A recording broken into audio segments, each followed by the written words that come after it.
Grazas Paideia, como sempre, por propoñernos novos desafíos e grazas a todos vos, como sempre, tamén por aceptar ese reto de poñerse a pensar ou a repensar, neste caso tamén, por suposto. Bueno, nuestro ponente de hoy es Félix Ovejero. Bienvenido, Félix. Gracias también a ti por tu participación y por tu disposición a ayudarnos a repensar y a pensar qué es esto de la vida buena. Al final, cuando hayan comprado el producto, lo dicen. La buena vida. Bueno, Félix Ovejero, seguro que todos le conocéis ya, es doctor en Ciencias Económicas y profesor de Economía, Ética y Ciencias Sociales en la Universidad de Barcelona.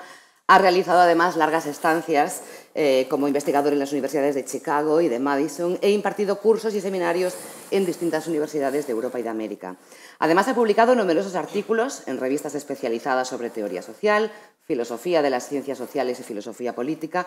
Todos le conoceréis también por sus publicaciones, más académicas o no, en el diario El País, posteriormente después también en El Mundo, y también por su participación en el germen de lo que acabó siendo el partido político Ciudadanos con el paso del tiempo. Bien, hoy Félix va a cerrar estas jornadas con una ponencia cuyo título recoge dos de los términos del ciclo, que es pensamiento y vida, pero él introduce uno más, compromiso, porque el título de su conferencia es Comprometer el pensamiento, comprometer la vida. Bueno, pensamos en la palabra compromiso y las referencias yo creo que están claras, ¿no? Esto de asumir una responsabilidad, un acuerdo contraído, cumplir con la palabra dada. Se trata incluso de establecer a veces una declaración de principios o, en otros casos, no para algo tan inicialmente positivo como puede ser vernos metidos en un atolladero, en un aprieto, cuando alguien nos hace la puñeta, quien ha dicho algo así como me han metido en un compromiso, estoy en un compromiso que no sé muy bien cómo salir de él, ¿no? Entonces, yo no sé si el compromiso, el comprometerse, actualmente está de moda o no, o en todo caso, si solo está de moda, si no implica demasiado riesgo y demasiada apuesta personal. Tampoco sé si es posible comprometer la vida sin comprometer el pensamiento, o viceversa, porque con vida, me refiero por supuesto a la vida humana, vida y pensamiento parecen ideas difícilmente disociables si uno quiere desarrollarse al menos en coherencia con uno mismo y siempre y cuando, por supuesto, tenga la libertad y las condiciones necesarias para poder permitirse eso, que a veces puede ser un lujo. Bueno, espero que hoy Félix nos pueda arrojar algo de luz sobre el tema, pero sí sé, porque se lo he escuchado decir a él, que lo que él piensa y expresarlo le ha llevado a veces a una situación de cierta soledad. Porque, como él dice, si tienes más de una opinión, cada vez te ganas más enemigos. Por pura definición, por pura aritmética. Y esto es algo que afirma alguien que en su descripción de Facebook, yo no tengo Facebook, así que me corregirás si me equivoco, en su biografía de Facebook lo que dice es, como me idealices te rajo, entre bromas y veras, como dice él. Él también nos advierte de que no nos fiemos jamás de intelectuales y de artistas, sabiendo que él está en ese grupo. Y en un terreno algo más personal, os contaré que siempre llega a los sitios 10 minutos antes, que llora con facilidad, que colecciona libros de insultos y que se define como tímido, con lo cual seguro que le están encantando todas estas revelaciones que estoy haciendo. ¿Trabajas para la CIA o algo así? ¿O? Para la tía. Vale, has leído los mismos clásicos que yo. Exactamente, que todos los presentes, seguro.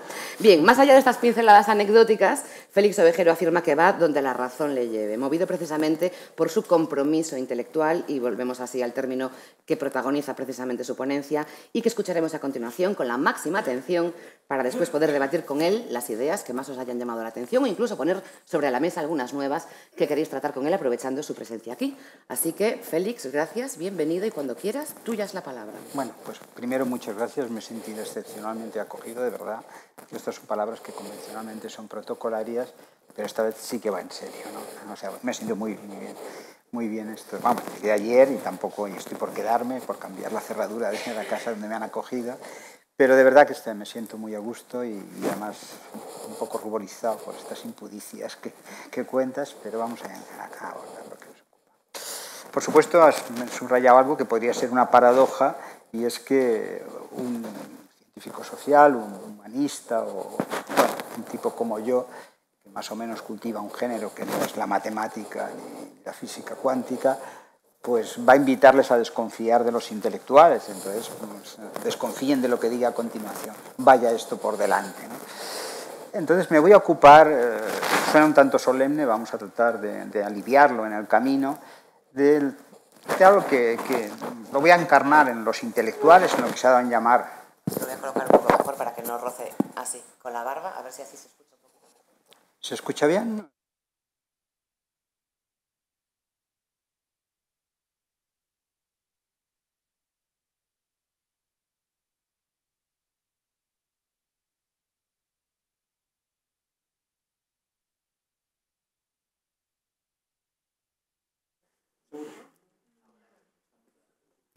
¿Perdón? Vale, ahora. Bueno, pues vamos a ello. Entonces, en lo esencial, digo que me voy a referir al compromiso intelectual, pero podíamos referirlo al tomarnos en serio el empeño de vivir, el oficio de vivir, que decía Cesare Pavese, ¿no? Que en ese negocio estamos todos. No hay nadie que sea en rigor un filósofo como un saber excepcional y distinto del saber humano común cuando nos tomamos la vida en serio, ¿no? Pero no voy a derivar por ahí, voy a hablar de ese papel que nos ha correspondido a algunos, que yo he ejercido pues ocasionalmente y con algún tipo de compromiso público, más o menos cauteloso, del intelectual o del pensar nuestra propia vida como personajes que tenemos una cierta presencia pública. Si ustedes, en el fondo, pues es una idea aparentemente atractiva, ¿no? En el sentido de, incluso somos gente que caemos bien, ¿no? El intelectual comprometido, el abajo firmante, que ante cualquier manifiesto que te ponen, tú echas la firma y te añades en aluvión allí a defender cualquier causa, por lo general siempre las causas que cuentan con consensos morales favorables. Cuesta mucho levantar la mano y decir no, de eso ya es otro cantar, pero vamos, siempre estamos, pues, ¿quién no está en contra de la guerra, en favor de la paz, en contra del hambre y ese tipo de consideraciones? Pero vamos, esa es la situación, ¿no? Es la idea, la imagen más clásica del tomarse en serio, que es la idea del Sócrates, que está dispuesto a morir por la ley, porque cumple la ley a pesar de que la considere injusta, pero sí tiene un sentimiento prioritario de la ley que nos hemos otorgado todos, ¿no? El acompasar vida y pensamiento, si queremos decirlo con los versos de Andrade, que es una manera bastante pertinente de recogerlo. Esa es la imagen que tenemos del intelectual, del hombre sabio, que tiene una opinión bien meditada y ponderada y que esa rige su vida y sus acciones. Y además que tiene la suficiente autonomía de juicio. Empezaré por introducir un par de datos que quizás invitan a sospechar de esa descripción tan favorable a mi gremio, ¿no? Hace poco se hizo una investigación en 150 de las mejores universidades norteamericanas, se había hecho otra en los años 50, en pleno macartismo, y en pleno macartismo un 9% de los científicos sociales, o humanistas, o si quieren decirlo así, filósofos, artistas, bueno, que estaban en el mundo académico en el fondo, pues declaraban que ellos se habían mostrado incapaces, no se habían atrevido a manifestar públicamente ciertas opiniones que tenían, ¿no? Porque temían mucho el potencial represor del entorno del grupo, lo que era el macartismo, que prácticamente se ha convertido ya describe una situación. Bien, ahora se ha hecho lo mismo y eso ha alcanzado unas cifras del 40%. Hoy el 40% de los que están en la academia, de la universidad, en las grandes universidades norteamericanas, no se atreve a expresar lo que piensa, a pesar de que en ocasiones se trata de investigaciones puramente empíricas, es decir, de resultados que avalan ciertas opiniones. Pero eso contraviene cierta atmósfera moral y esos no se atreven a expresarlo. Y están penalizados. Se ha observado también en otra investigación independiente que cuando alguien expresa una opinión contraria a ciertos consensos morales, los que sostienen nuestro mundo cotidiano, la cita de sus artículos científicos, incluso los anteriores a esa opinión, empiezan a desaparecer. No te gusta que te rocen o no gusta que te traten con un idioma, aunque ha hecho un descubrimiento que ha podido cambiar el sentido de la humanidad, ¿no? Y no solo eso, sí, para que perciban ustedes esa atmósfera que se da, y es que los 7 de cada 10 estudiantes de las Ivy League, de las grandes universidades norteamericanas, creen que los profesores deberían ser denunciados en el caso de que digan, sostengan o defiendan ideas que a ellos los provoquen y les molesten y que les desaten emociones, que es la palabra al uso, dices que esto me indigna y por tanto deben acallarlo, ¿no? Y no solo ellos, sino los propios colegas. Y bueno, esa es la situación. Y ante esa situación se produce lo que decía antes, que mucha gente, muchos nos callamos. La presión del grupo existe. Entonces, quizá no tengamos que corregir esa imagen idealizada que teníamos de los intelectuales como gentes con las opiniones formadas autónomamente. Por las pintas, adivino que aquí hay muchos de unas generaciones que nos hicimos adultos leyendo El País, ¿no? Entonces, país, que ha tenido muchos caminos en su trayectoria, pero no sé si ustedes recordarán un memorable artículo de Sánchez Ferlosio, uno de los mejores prosistas que hemos tenido, y la gente con más autonomía de juicio y más coraje intelectual, en donde escribía un artículo, La cultura es invento del gobierno. Y entonces arrancaba con una anécdota de que le habían invitado a dar una charla, dice, montamos un congreso sobre abanicos, tú ven y di cualquier cosa, te estarán todos tus amigos. Dice, mire, yo tengo pocos amigos, a eso arrancaba el artículo, digo, no tengo ni la menor idea de los abanicos, y esto me parece una solemne chorrada. Dice, pero sé que van a ir mis colegas, bueno, sus colegas que vivían en un mundo aparte. Y entonces escribía el siguiente pasaje de un artículo largo, cuando en El País escribían artículos que eran casi breves ensayos. No voy a extenderme mucho.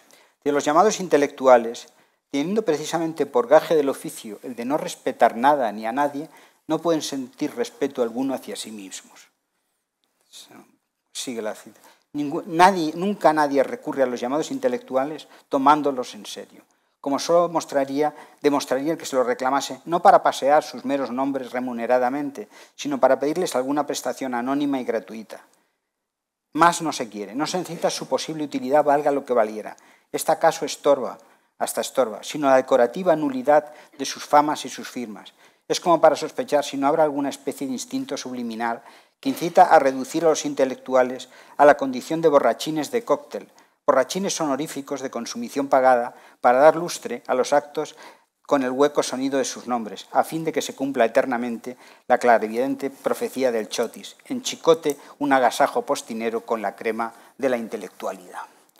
Este es otro punto de vista, no tan complaciente con la imagen de los intelectuales y que se compadece. Les podría citar que fue mi maestro, Sacristán, un filósofo también con una vida seriamente comprometida y penalizada por ella, y lo voy a hacer, al menos en que sea un homenaje posterior a una persona olvidada injustamente. Dice, mi conclusión, escribía en el tardo franquismo, en los años 60-68, es decir, del 68, eso tan recreado y a enorme fantasmagoría, el mayo del 68, es que el intelectual es todo lo contrario, un payaso siniestro, un parásito por definición, que en cada una de sus payasadas no está haciendo más que asegurar el dominio de la clase dominante, sea esta la burguesía de aquí o la burguesía burocrática de un país como la Unión mal llamada soviética. Para mí el intelectual es el personaje más siniestro de nuestra cultura, pero no el intelectual, y aquí hay una pista de lo que vamos a dar, al que Aranguren estaría dispuesto a criticar, es decir, el físico nuclear, no. A mí el intelectual que me parece más siniestro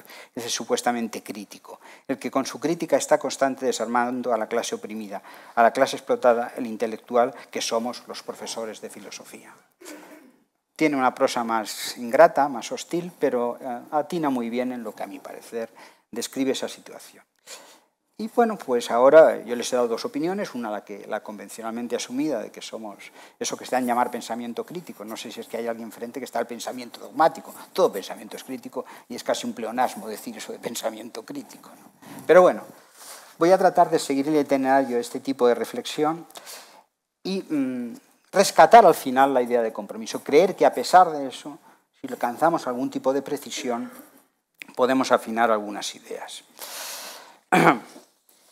Por lo pronto, quisiera desgranar un poco a qué nos estamos refiriendo cuando hablamos de intelectuales. Por lo general son humanistas o científicos sociales. Snow, una especie de sociólogo, estableció en el año 58 un pequeño artículo que después ha derivado en libro y una distinción conceptual razonablemente asentada que hablaba de las dos culturas y decía: si usted va a una fiesta y de pronto alguien dice, oye, pues muestra que ignora la segunda ley de Newton, pues nadie le dice que es inculto, simplemente pues pasa otra cosa. Pero, si usted dice que no sabe quién es Shakespeare, madre de Dios, usted aparece como un personaje profundamente inculto, ¿no?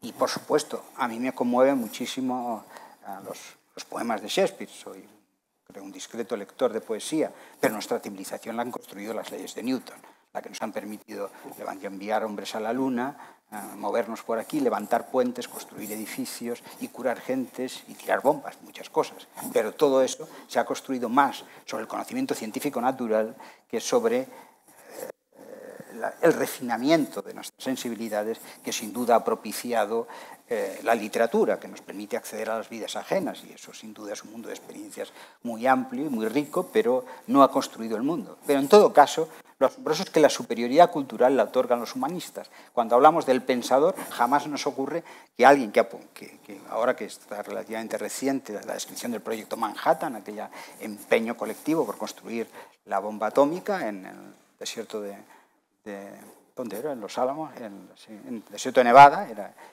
pues recuerden ustedes que bueno, es un ejemplo de cabezas funcionando al servicio de un objetivo tecnológico. En rigor no era científico básico, pero bueno, pero eso ha levantado nuestro mundo y puede acabar con nuestro mundo, pero eso sostiene terriblemente nuestra civilización, ¿no? Entonces, sin embargo, quien se otorga esa superioridad es honesto. Y no solo eso, sino que el científico social, cuando se pone postinero, para decirlo así, opina sobre lo que le echen, opina sobre cualquier cosa. A veces vemos a los cineastas, cuyo talento por lo general, para hablar fuera de las cosas de su oficio, es comparable al de los futbolistas. Yo diría que los futbolistas tienen más porque son mucho más discretos. En general, administran su ignorancia, ¿no? Cosa que no sucede con los otros, ¿no? Que se pone a hablar de cualquier cosa. Dice, no, pues... Y además se le otorga una enorme autoridad intelectual, una autoridad moral. Yo dudaría la autoridad moral a la vista de los resultados anteriores, de esa falta de coraje a la hora de sostener su punto de vista razonablemente y resistirse a las presiones del grupo. Y bueno, el caso es que no solo eso, sino que fiscalizan a los científicos cuando llegan a sostener, a los científicos naturales, ¿no? Dicen, cuidado que estas opiniones contrarias, ahora hay seguramente muchos de ustedes comparten algo que se da en llamar perspectiva de género, ¿no? La idea de que eso es una idea solvente. Entonces, cuando tú pides un poco que te lo cuenten, dice, bueno, es que esto es algo, por definición, tú no puedes entenderlo, porque no eres hombre.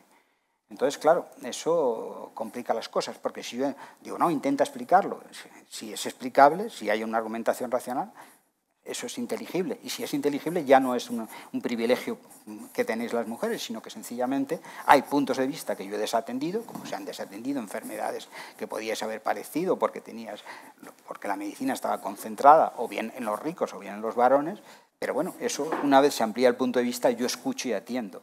Pero esa idea en algún sentido es contradictoria cuando se convierte en apelar a una sensibilidad que el otro no puede entender y que se otorga un privilegio de acceso a un conocimiento que el otro no puede tener. Que cuando le pides explicaciones dices, no, tú no lo puedes entender. O sea, si es explicable, entonces no existe porque ya no hay un privilegio, y si no es explicable, entonces no hay nada que entender. Pero bueno, no voy a seguir esa línea, que será una de las muchas que hay. Lo que digo es que de pronto se apela a esto para detener investigaciones en otro tipo de disciplinas cuyos resultados son más consolidados.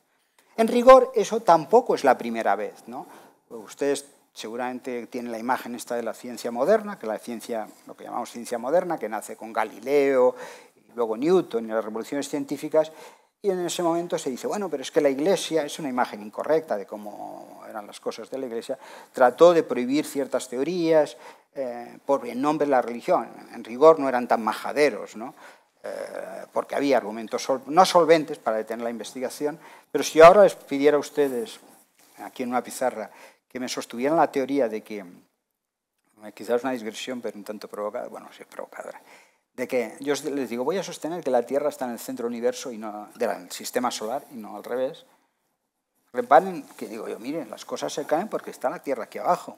Y ustedes, si la Tierra estuviera dando vueltas en torno al Sol, que es lo que realmente sucede, no soy un trastornado, pues notaríamos un enorme viento lateral y nos caeríamos. Vamos en esa nave supuestamente a una velocidad de vértigo, ¿no?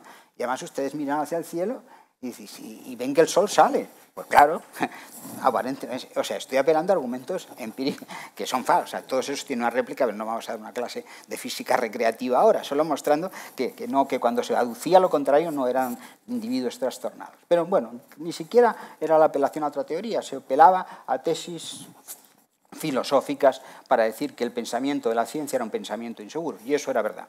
Muy sumariamente, un debate que supo en el siglo XIII en las universidades de París. Decían, no, el conocimiento de la ciencia es un conocimiento inseguro, porque siempre, y es su grandeza, porque es revisable. Hemos abandonado teorías que nos parecían solventes y hemos corregido unas, y muchas preguntas que hacíamos antes hoy ya no tienen sentido. ¿Qué pesa el éter? No tiene sentido. En cambio, hemos descubierto preguntas que antes no teníamos. A un hombre medieval le preguntas cuál era la velocidad de la luz, Y es que no resulta inteligible siquiera esa pregunta, ¿no? Esa pregunta antes no existía. Entonces, el conocimiento científico en ese sentido es frágil. Pero en todo caso era una reflexión filosófica que paraba o lleva a discutir teorías. O luego, cuando pasa con la Unión Soviética, pues Stalin adopta una política agraria sostenida en teorías bigenéticas, que eran lo que se dio en llamar el caso Lysenko, esto ya para los que eran muy advanced, creo reconocer alguna cara de los que hacen el advanced en ese tipo de conocimiento, de experiencias, y en nombre de ideas filosóficas prohíbe teorías.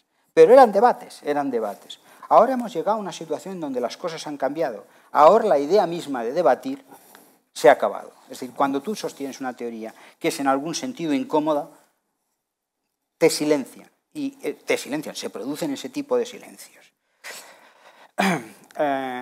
Y se producen a través de mecanismos que están razonablemente estudiados. Si yo ahora cogiera y a los de la primera fila, no lo voy a hacer, les diera 10 euros a cada uno y pintar aquí 3 líneas que son manifiestamente de distinto tamaño, entonces ustedes, atendiendo al principio del incentivo, quizá amen la verdad más que 10 euros, pero no más que 1.000 euros, o sea que no es una cuestión de precio.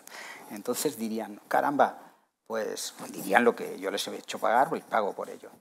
A partir de la segunda fila, si pago a las 2 primeras filas, la tercera fila duda y dice, sí, son desiguales.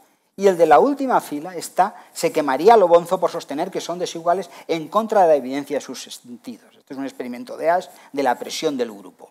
Si yo digo que esa pared es verde, y los primeros 10 decimos que es verde, nadie se atreve a levantar la mano ni discrepar. Eso pasa hasta entre los jurados compuestos por jueces, que deciden la vida de las gentes.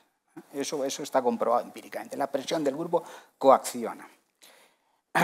Y hay una variante, lo que se va a llamar la espiral del silencio, en donde, antes lo hablábamos a propósito de otras cosas, que ahora voy a sacar el inquietante ejemplo, pero muy cautelosamente, no te preocupes. Gracias. No, es que hemos tenido un interesante seminario entre unos y otros, que cualquier conversación es un descubrimiento compartido, y en eso estábamos arriba hace un momento, pero teníamos que bajar y ahora vamos a ampliar la conversación. Pues una investigación de una socióloga de los años 50, que luego un par de economistas trabajaron. Dice, hay situaciones en donde el 80% de los que estamos aquí podemos compartir una opinión, pero todos creemos que lo que opina el 100% es lo contrario, y tú no te atreves a discrepar. El coste de la discrepancia. Entonces, si tú crees que el consenso es distinto del que tú crees, no te atreves. Y si aparecen 3 o 4 que dicen, oye, que no, que las líneas son iguales, hasta te atreves, los señalas porque están provocando y hasta te enfrentan a tu peor yo, te estás avergonzando íntimamente. Pero de pronto, cuando ese 3%, 4% pasa al 15%, las ideas caen, el rey está desnudo, ¿no? La convicción compartida aparece notoriamente y se producen los cambios radicales de ideas, porque la presión del grupo se ha quedado vencida ante el coraje de los que han tenido el valor de decir lo que pensaban, que a veces pueden ser unos locos fanáticos, pero que al menos han arrancado diciendo yo no, eso es, el rey está desnudo, ¿no? Y ahora viene un ejemplo y lo voy a señalar, voy a tratar de decirlo del modo que quizá antes no me he explicado en nuestra particular conversación. No voy a tomar punto de vista sobre lo que a continuación voy a decir. Yo no voy a manifestar, aunque seguramente lo pueden adivinar. Ustedes recordarán el autobús de Hazme Oír, ¿no? Aquel que salió por las calles de Madrid, también creo que intentó salir por las calles de Barcelona, que creo que lo pagaban pues unos tíos casi de la caverna, recién salidos de no sé dónde, ¿no? Pero bueno, ese autobús salía por ahí y lo que estaba diciendo era, si no recuerdo mal, en lo esencial, que los niños tienen pilila, las mujeres tienen vagina.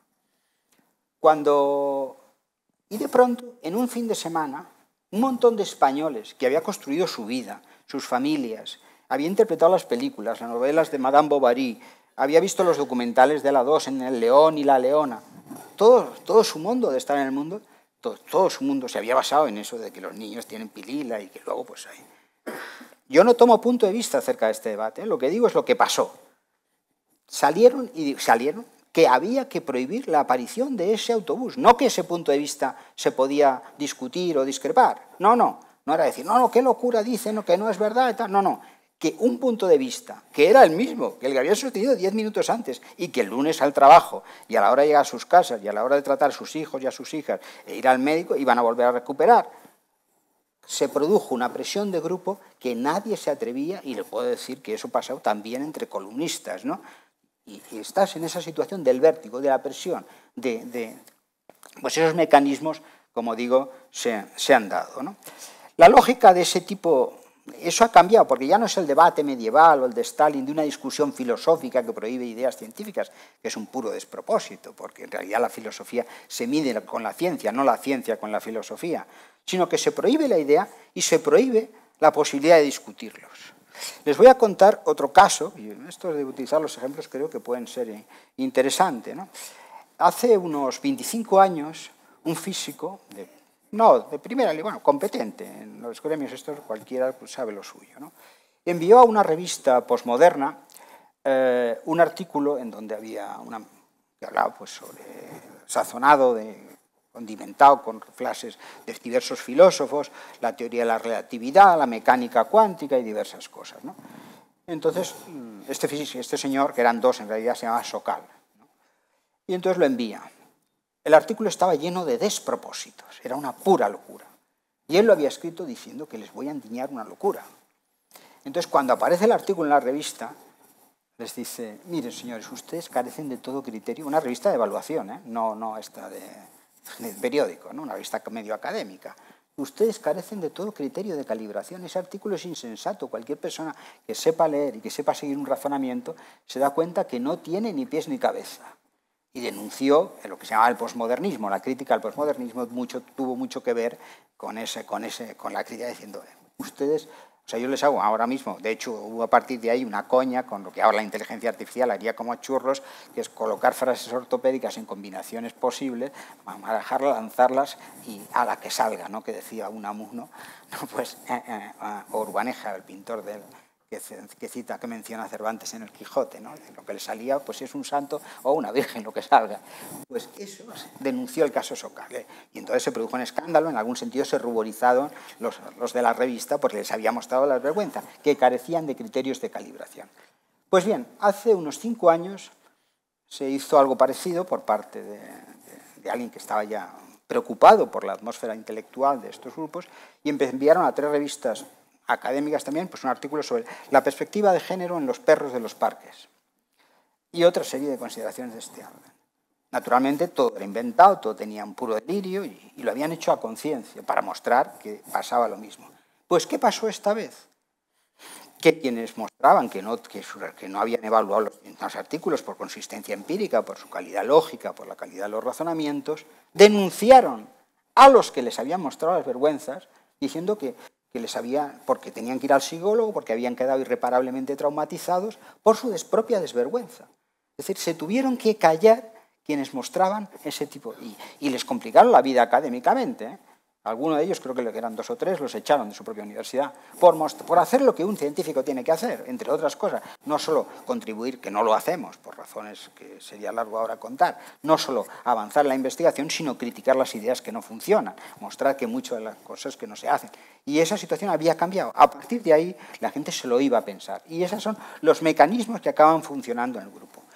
¿Cuál es la lógica que hay detrás de esta lógica perversa? Se dice... Esto ofende mis sentimientos. Y mis sentimientos ofician como un argumento. Y no lo puedes decir porque ofenden mis sentimientos. Y dice, bueno, dame una razón. Tú no lo puedes entender porque son sentimientos, ¿eh? Entonces tú estás negado para acceder a ese punto de vista. Entonces, dice, es una emoción y las emociones no se argumentan. Y claro, dice, hombre, la emoción no sirve como una justificación. El tipo que mata a su mujer dice, la maté porque la quería mucho. Dice, hombre, pues ante el juez dice, hombre, es una emoción. Dice, bueno, pues entonces si está muy emocionado, pues usted, no, por favor. Una emoción no es una razón, ¿no? Precisamente embridamos nuestras emociones, somos una especie con disposiciones bastante bestias y otras mucho más, afortunadamente, otras conmovedoras. Pues eso, sostienen la poesía y las mejores canciones, pero por supuesto tenemos emociones de violencia, hemos sido una especie de cazadores-recolectores, de celos, de posesión, pero lo que hemos conseguido como especie humana es contener y embridar la fiera en nombre de consideraciones más juiciosas que nos parecen más razonables. No estoy haciendo metafísica, esto es lo que hacemos con las dietas. Todos nos gusta el chocolate, porque el chocolate está en el programa, porque cuando vivíamos hace 150.000 años y necesitábamos comer alimentos con alto contenido energético, pues íbamos hacia aquello que tiene alto contenido energético. Pero ahora, en nombre de esas consideraciones razonables, pues evitamos las tiendas de chocolate y damos la vuelta por otro lado ante la tentación. Y eso, pues en eso consiste buena parte de nuestro proceso civilizatorio, de imponernos a nuestro peor yo. Pero bueno, coming back, volviendo a lo que estábamos diciendo, esa apelación a las emociones ha cancelado la posibilidad del debate público, porque ante cualquier cosa, ¡ay, yo me ofendo! Bueno, pues el mundo ha avanzado enfrentándose a las ofensas. Hace 30 años se besaban dos hombres por la calle y alguien podía decir que se ofendía. Y pues te jodes, con perdón, si te ofendes, porque hay argumentos razonables en pro de la igualdad de derechos, lo que se dan llamar el matrimonio homosexual, etc. Y si no, pues las mujeres no habríais votado y los negros estarían en las condiciones en las que estaban. Afortunadamente, cosas que nos parecían tan evidentes, tan natural, contravinimos esas emociones, eso que se da ahora a llamar la ventana de Overton, el más famoso carpintero que hay en la especie, pues un señor que dijo que una idea al principio nos parece una barbaridad, luego la miramos así y un día decimos que cómo es que a no todo el mundo le parece tan evidente eso que al principio se juzgó una provocación. Pues esa es la situación que se ha dado. Y eso se da, repito, en las ciencias sociales y en los humanistas. Y se producen un par de paradojas en ese ambiente de los humanistas, de los míos, vamos, no me voy a alejar o conjurar, abjurar, perdón, del gremio.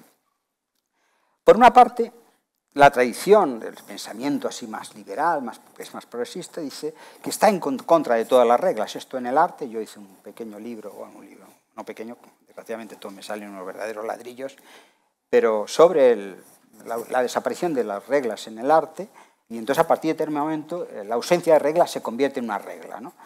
Lo cual aparece una paradoja de la transgresión, porque si no hay reglas no hay manera de transgredirlas. Claro, si estás instalado en la... Y esa situación lo que ha producido es un genuino desnorte, y verdaderas estafas en el ámbito de la plástica. No sé si ustedes son interesados en eso, pero eso es uno de los mayores fraudes intelectuales que se ha producido, porque antes la gente tenía algunos criterios, ¿no? Ahora un un comprador va ante un cuadro y es el cuadro el que lo evalúa a él. A mí esto no me parece, nos pasa como cuando vamos a ciertos restaurantes postineros, ¿no? Que si no te gusta el problema es tuyo, porque hay un control. Pues algo sucede con buena parte de ese arte producto de las vanguardias que han desaparecido, no hay unos patrones a los que podamos atenernos, ¿no? Entonces se produce esa especie de paradoja de que la falta de reglas, y decir, no, es que nosotros estamos en contra de todas las reglas, si estás en contra, no tienes asidero, y eso puede tener una situación vertiginosa. Eso tiene un serio problema que en algún sentido lo había explorado en la comunidad de los artistas, y es que que es lo que yo me había mirado en eso. Y es que entonces cuando uno no tiene un sistema de reconocimiento claro de que tú eres mejor que otro, vas a depender mucho de la tribu. Tu vanidad se enfrenta en cada momento. Depende de que una opinión te pone de los nervios, atacadito, ¿no? Y luego además se generan las sectas, porque entonces buena parte de los poetas, ustedes han escuchado la generación del 98, bueno, el 98 es otra cosa, la generación del 27, la del 55, todo eso se los llama generación porque era un modo en que un conjunto de amiguetes hablaban bien mutuamente uno de los otros, hacen una antología en donde a los que odian no los incluyen y se incluyen entre ellos, y claro, como no hay... El concepto de reconocimiento unilateral no tiene sentido. Uno no puede decir, yo tengo unos amigos que son muy listos, que son muy tontos, pero ellos dicen que yo soy muy listo. Naturalmente tenemos que decir que la opinión que nos opina sobre nosotros, que es muy listo, es que tiene que ser muy lista, porque la tenemos que valorar. Entonces el reconocimiento unilateral no tiene sentido. Por eso mutuamente se dan jabón. Y si ustedes miran la comunidad de los artistas, esto que decías de los libros de insultos, la fuente fundamental son los artistas. Los odios cainitas que hay entre esos seres de superioridad moral que son los artistas no se dan de otros tipos. Luego trataré de, no es que sea mala gente, ahora trataré de dar una explicación de por qué se producen esas dinámicas. O bien, hay uno que depende del público. El otro es el olímpico, que dice, a mí me importa un bledo el mundo, desprecio a todo el mundo, y a mí la opinión del mundo, o sea, un tipo endiosado, que mejor no les toquen cerca, porque hay gente que se cree que son un genio, que son unos verdaderos cretinos, y que faltan al respeto a todos los que tienen alrededor, porque ellos son un genio incomprendido. Es otro de los personajes característicos, ¿no? Y luego hay, pues eso, quien dice, no, yo me debo a mi público y a mí lo que opinen mis colegas da lo mismo, que es el autor de éxito, el autor de bestsellers, gracias a los cuales los editores publican los libros de los minoritarios como nosotros. O sea que yo siempre estaría muy agradecido a los autores que venden muchos libros, porque la editorial puede entonces publicar mis cosas que no le interesan a nadie. Pero bueno, en general hay un desprecio a esto, pero ellos dicen, a mí lo que me importa un pepino lo que opinen los colegas, porque yo vendo millones de libros. Son criterios de retribución psicológica. Me interesa ver cómo hay cierto desnorte moral en ese grupo. Esa era la primera paradoja, ¿no? La segunda es que precisamente los que supuestamente tienen, por las herramientas que dispondrían, más templado el carácter, son los más frágiles, por lo que acabo de decir, ¿no? Los que tendrían que tener una formación más, decir, bueno, pues tengo una opinión meditada, una vuelta, al revés, se vuelven muy dependientes, muy inseguros acerca de su propio quehacer y están pendientes de, bueno, Bonfire, la feria de las vanidades en el que se mueve todo ese extraño mundo. Uno a partir de ahí pensaría, bueno, es que lo que pasa sencillamente... Yo tengo amigos que están en la vecindad del racismo, en el elogio de nuestras sociedades contemporáneas, ¿no? Bueno, no son muy amigos, no crean que yo trato con todo tipo de gente, pero no, esto competimos y salen los mejores y todos los que salen los mejores, una especie de rústico darwinismo social. Entonces hay quien dice, no, mire, todos estos científicos sociales son retrasados mentales, ¿no? Vamos a ver. Entonces son tíos flojos de moral, flojos de tal, y la gente pues se dedica a esta cosa porque le pones ahí una ecuación un poco complicada, se atasca y cuando ve dos números pues se ve incapaz. Y entonces, en el fondo, las disciplinas humanísticas convocarían o a los más tontos o a los más indecentes o a los más inmorales, ¿no? Yo creo que la cosa no es del todo así. Digo, no es del todo así. Bueno, no es del todo, no es así, ¿no? En realidad, creo que es precisamente porque no es que sean así porque no tienen reglas, es que como no tienen reglas de valoración, se vuelven así, porque no saben cómo medirse. Voy a ilustrarlo con un concepto extraído del mejor filósofo político del siglo pasado, John Rawls, que esto a algunos les sonará, a las caras que he reconocido, que sé de qué estoy hablando, distinguía entre dos tipos de justicia. Hay unos casos en donde, no voy a utilizar con el ejemplo la justicia. Imagínense que queremos saber quién es el mejor, el más rápido de todos nosotros. Entonces, si nos ocurre, bueno, pues ponemos una línea aquí, otra aquí a 200 metros, y el que llega al primero es el más rápido. Tenemos un objetivo, pues determinar quién es el mejor, y un criterio de determinación inequívoco. No hay modo de decir que este es mejor que otro, porque hay, y eso no se va a discutir, no se van a montar sectas, capillas, no.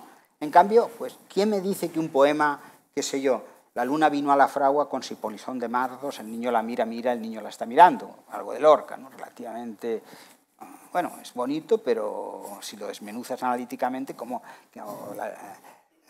para que tú me oigas las verdades perfectas de las voces del trigo. ¿Cómo el trigo no tiene voces? ¿De qué estamos hablando? Es poesía, es otra cosa, por supuesto. Y compárenlo con un poema, pues qué sé yo, prosaico, como los de Brecht, ¿no? Estoy sentado al borde de la carretera, el conductor cambia la rueda, no me importa el lugar de donde vengo, no me importa el lugar de donde voy. ¿Por qué miro el cambio de rueda con impaciencia? Esto es perfectamente asible, descriptivo. ¿Cómo se pueden conmensurar esas dos cosas? Son dos ligas diferentes. No hay modo de determinar que uno es mejor que otro. Se puede determinar la mala poesía, esto lo creo, pero piensen en el caso de la plástica que decíamos antes. Ahí no hay un procedimiento. Y precisamente la ausencia de un criterio para dilucidar lo bueno de lo malo deriva en las inseguridades, ¿no? Y esa es la diferencia entre las ciencias y los humanistas y los científicos naturales. Los científicos naturales, todo esto es una simplificación que no me atrevería a hacer si me estuviera entre filósofos de la ciencia, porque la distinción entre ciencias sociales y ciencias naturales es discutible, pero nos entendemos, los humanistas, los ciencias naturales, tú tienes un conjunto de reglas que te permiten determinar si una teoría funciona o no funciona. ¿no? Unas reglas que son, los argumentos han de ser públicos, unas reglas convencionales de trato social, han de sostenerse, han de ser consistentes con la información y han de pasar ciertos controles empíricos y han de tener un potencial predictivo, lo que hacemos a la hora de evaluar las teorías. Pero en otro tipo de disciplinas eso es muy complicado. El caso del arte es un ejemplo en donde no hay modo de asirlo, no hay modo de hacerlo. Y no es porque los científicos amen la verdad, los científicos naturales, cuando diga científicos en general piensen, no es que el científico diga, es que este ama la verdad y el otro es un vendido, no, no, por eso repito, no es lo que antes contábamos, ¿no? Decir, no, es que son los débiles, no, no. ¿Qué sucede en ese caso? En realidad el científico, como él individualmente, no ama la verdad, ama sostener sus teorías, porque somos cerriles a la hora y lo somos, y en algún sentido es razonable. Porque si yo tengo una teoría, tengo que apostar, porque tengo que ignorar las dificultades. Ya cuando las desarrolle, con el tiempo, si le he dado 2 vueltas, descubriré si la teoría funciona. Esto es como las cosas del querer, ¿eh? Tú conoces a alguien y mañana, si acaso, encontrarás las razones para tu apuesta de hoy, pero solo las encuentras si has apostado hoy. Si te quedas ahí, waiting, pues no te enteras de nada. Y es un terrible, porque en nuestra vida se nos va así, en decisiones a veces erradas y en la vida que pudo haber sido no fue, ¿no? Y entonces, pues en el caso de las teorías científicas, en las series pasa algo parecido. Uno encuentra una teoría que obviamente al principio no está suficientemente madurada, no tiene avales empíricos, requiere años de investigación y ha de ser un poco cerril, ha de ignorar las primeras dificultades. Pero los científicos, aunque individualmente no aman más que su teoría, fanáticamente, sí que aman la verdad a la hora de machacar la teoría contraria. Y ese fuego cruzado produce el resultado que es la verdad que a todos nos interesa. Démosle tiempo pues, el fuego cruzado es lo que produce.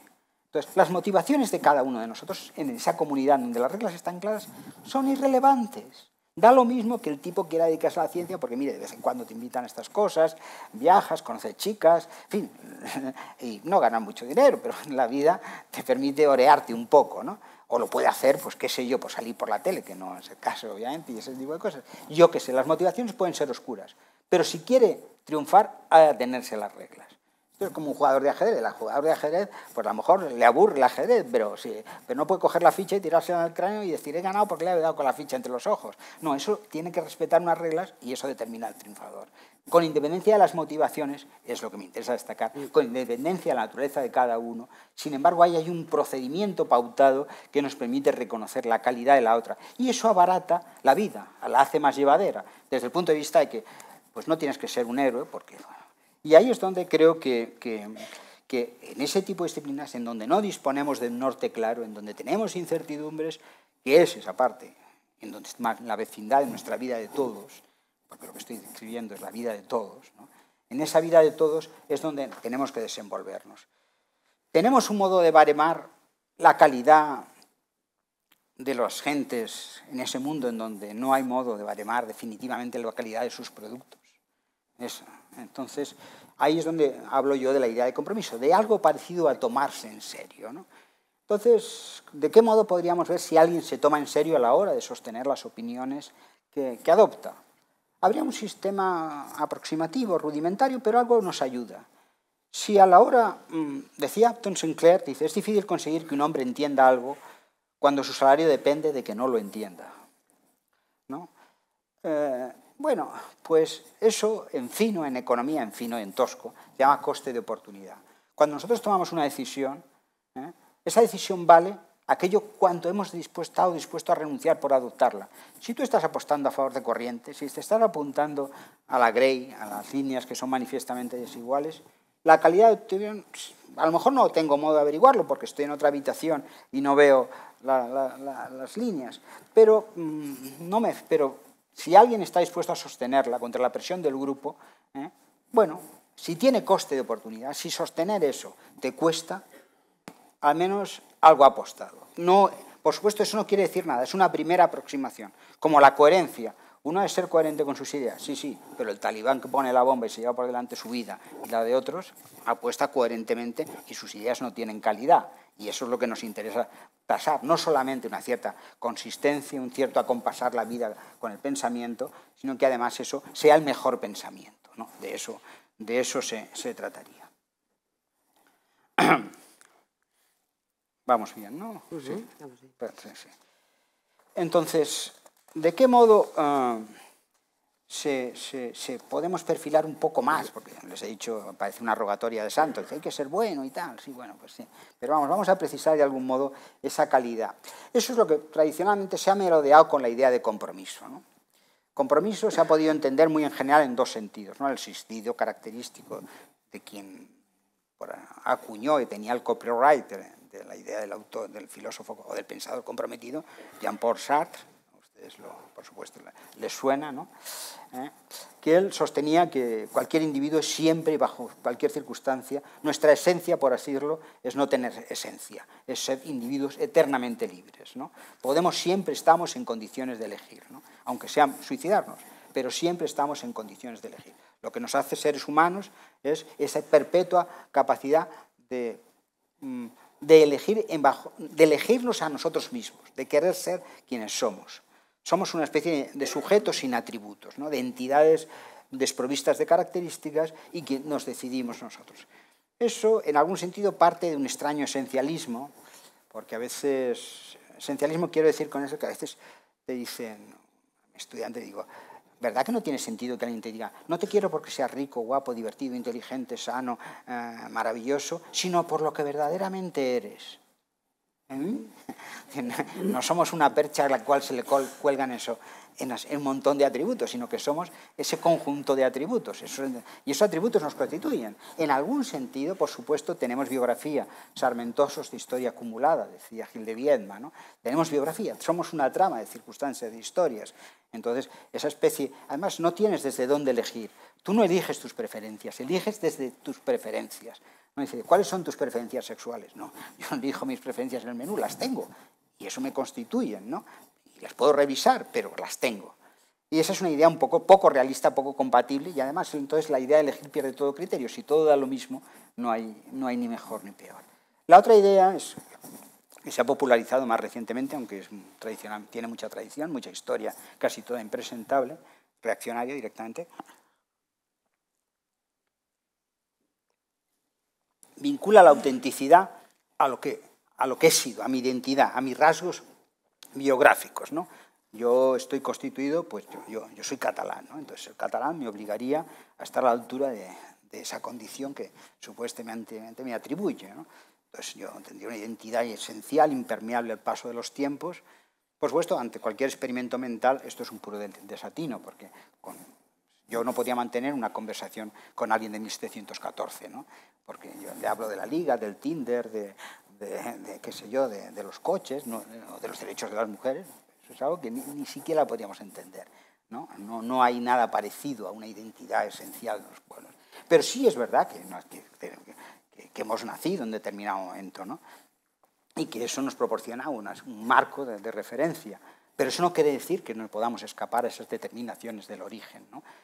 Fernando Savater tiene la gracia, los chistes de Steiner, que dice, cuando se habla tanto de las raíces, dice que a los ciudadanos no somos lechugas que estemos pendientes de las raíces, somos personas que se mueven de aquí para allá y que podemos corregir nuestras vidas y además somos un yo plural de sombra única, que decía el poeta, ¿no? Tenemos muchas características y las revisamos. Recordad el ejemplo que disponíamos antes. Yo solo puedo percibir dentro del infrarrojo y el ultravioleta. Vamos, yo y ustedes, no es que tengan más talentos que yo. La especie humana solo puede percibir en esas condiciones. Pero hemos escapado de esas constricciones. Sabemos que existen longitudes de onda que no hemos percibido porque hemos elaborado teorías y hemos desarrollado un lenguaje que nos permite escapar a esas limitaciones, de emanciparnos de la tiranía del origen, que es lo que parece apelar a esas determinaciones, ¿no? No, por supuesto puedo construir mi propia vida y escapar a esto, ¿no? Recuerden el ejemplo que les decía, ¿no? De la comida. Nosotros por razones de supervivencia, no es que lo bueno esté bueno. Hay un libro de Diamond que se llama ¿Por qué el sexo es divertido? ¿Por qué el sexo es divertido? Porque aquel que se aburrió, pues dejó de practicarlo y sus genes se extinguieron en la evolución. Y esa es la razón es así de sencillo. Pero no es que lo primero era la reproducción, que hace que aquel que prueba y lo pasa bien y tiene el gen de pasarlo bien, ese se extiende en la producción. Con los alimentos nos pasa lo mismo, ¿no? Había alimentos que tenían alto contenido energético y nos parecen buenos, en el caso del chocolate, pero no es que estén esencialmente buenos, sino que han proporcionado esa ventaja. Pero hemos embridado a la fiera tenemos esa disposición violenta, tenemos un montón de emociones, no somos libros en blanco, no, tenemos instintos, algunos brutales de racismo, eso está en la biología, está en el cableado neuronal, pero hemos levantado teorías contra cosas que a lo mejor no tenemos la mejor disposición. Eso también está experimentado, ¿eh? O sea, tardamos mucho, a los de nuestro grupo le tenemos una querencia, ¿no? Pero no vamos ahora a hablar de estas cosas de la psicología evolutiva, que son muy apasionantes, ¿no? Pero esa idea, como digo, también se muestra errada, ¿no? Entonces, hay alguna idea que yo creo que sí valdría rescatarlo. Cernuda tiene un maravilloso verso, entre otros muchos, dice: hay quienes dejan que la vida les viva y hay quienes imprimen a su vida dirección y sentido, ¿no? Pues dejarse que la vida viva es estar pendientes de nuestra determinación biográfica, no escapar a nuestra constitución, a nuestros talentos, a desarrollarlos, ¿no? Entonces, desaparecidos las pautas de la tradición, que es lo que es en el caso del arte es muy notorio, pensando en las situaciones de incertidumbre, ¿qué podemos decir a la hora de perfilar un poco más esa idea de compromiso? Se trata, por supuesto, de intentar tener las mejores ideas. Claro, todo el mundo dirá que tiene las mejores ideas, ¿no? Ahora se habla mucho, con frecuencia, lo habrán escuchado ustedes, esto de la superioridad moral de la izquierda, ¿no? Yo soy muy de izquierdas, ¿eh? Y creo que mis ideas son mejores que las otras, pero por supuesto, es que si no las tendría las otras, ¿no? Uno no puede decir: mira, tengo estas ideas, pero son insostenibles, son mucho mejor las de este señor de al lado. Esto es absurdo.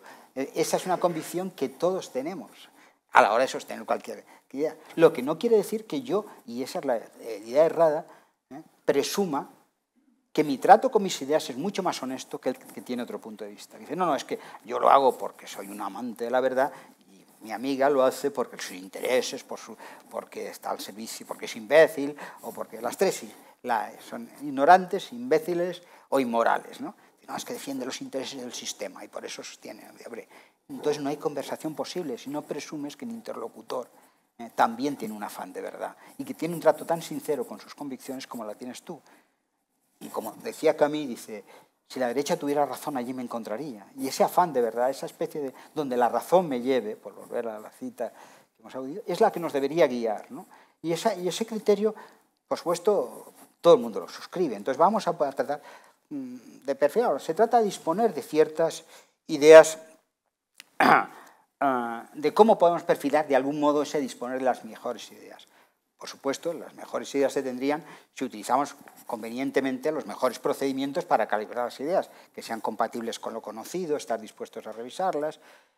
Y eso, en el fondo, si los pensamos bien, es tener que las virtudes, a la hora de valorar las ideas, sean virtudes epistémicas, metodológicas. No son ideas unas mejores que otras, es el mejor método. Antes lo comentábamos: si alguien me sostiene aquí, dice: yo... Imaginen pues que hay un terraplanista aquí, que no se atreverá a decirlo, claro. ¿Hay algún terraplanista? Con mucho coraje. Bueno, pues levanta la mano y entonces el terraplanista, y entonces usted sale otro y dice: no, hombre, por favor, ¿qué locura dices tú? No, la Tierra es esférica o casi esférica o algo así. ¿Y por qué? Dice: porque lo he leído en las entrañas de un pájaro. Esa es una mala fundamentación de una idea correcta, ¿no? Y por eso hemos revisado a mí lo que me interesa. Por eso, cuando yo a mis estudiantes el primer día de clase, y créanme que cuesta Dios y ayuda, les digo: aquí se puede defender todo, el racismo, el canibalismo, en fin, como ven, jugamos fuerte.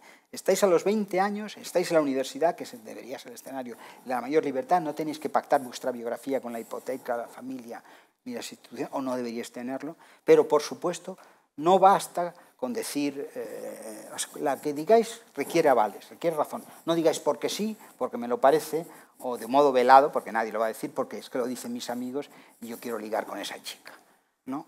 No por la presión del grupo. Entonces, ese afán de estar dispuestos a corregirlos, un afán, si quieren, metódico, pero cuya, en el sentido de esas virtudes epistémicas de demostrar cómo se sostienen las ideas, están al servicio de virtudes morales, que es ese propio afán de querer la verdad.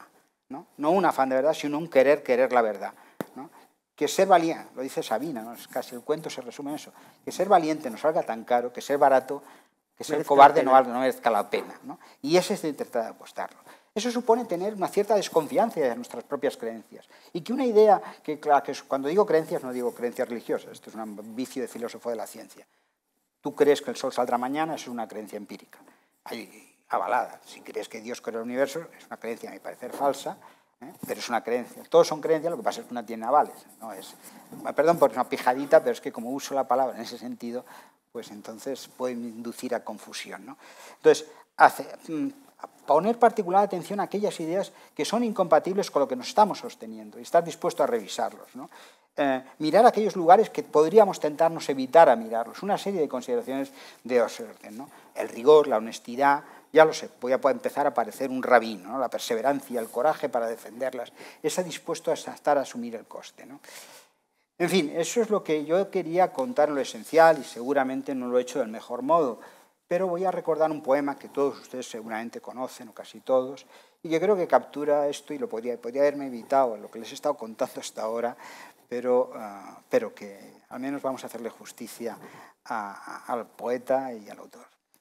Y a la idea. Dice, si puedes mantener la cabeza cuando en torno tuyo la pierden y te culpan por ello, si confías en ti cuando de ti todos dudan, pero admites también sus dudas, si puedes esperar sin cansarte la espera, sin mentir cuando te mienten, ni odiar a quien te odian, y aún así no parecer como demasiado bueno ni demasiado sabio, si sueñas sin ser esclavo de tus sueños, si piensas pero no te basta con pensar, si enfrentas el triunfo y al desastre y das el mismo trato a esos dos impostores, si soportas que tuerzan tus palabras para embaucar con ellas a los tontos, o ver destruidas las cosas a las que dedicaste tu vida y agacharte y rehacerlas, si puedes reunir las victorias de tu vida y arriesgarlas al azar, y pierdes, y vuelves a empezar de nuevo una vez más, sin siquiera mencionar lo perdido, si puedes tensar los músculos, tus nervios y tu corazón, para apostarte aún más allá de la fatiga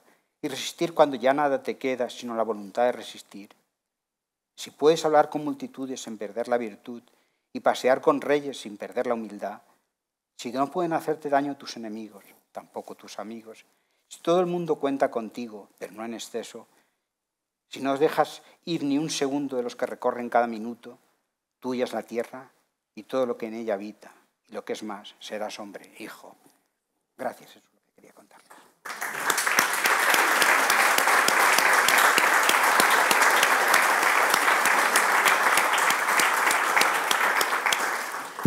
Gracias, Félix, por esta ponencia, por este ahondamiento en lo que puede ser el compromiso del pensamiento, el compromiso de vida, a veces los peajes que hay que pagar o el precio que hay que estar dispuesto a asumir por defender lo que no es mainstream o lo que no proviene de la mayoría del grupo. Seguro que esta ponencia ha suscitado dudas, preguntas, otros temas que pueden colgar del tronco principal, así que ahora el turno es vuestro para poder hablar con Félix de lo que consideréis.